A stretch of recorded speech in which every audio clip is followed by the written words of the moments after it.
I'm Kayla Fish here in Middletown, Rhode Island, just a short distance from Newport, where, as you can see, Aquidneck Island here is more like a snow globe with all of this wind and the snow that continues to fall here. These are conditions that we've been seeing since Sunday night. They've continued to intensify into Monday. I mean, take a look at this. We're in a hotel parking lot right now.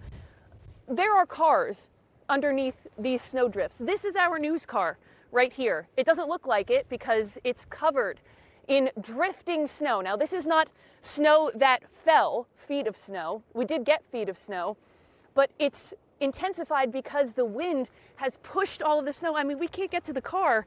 This is a yardstick.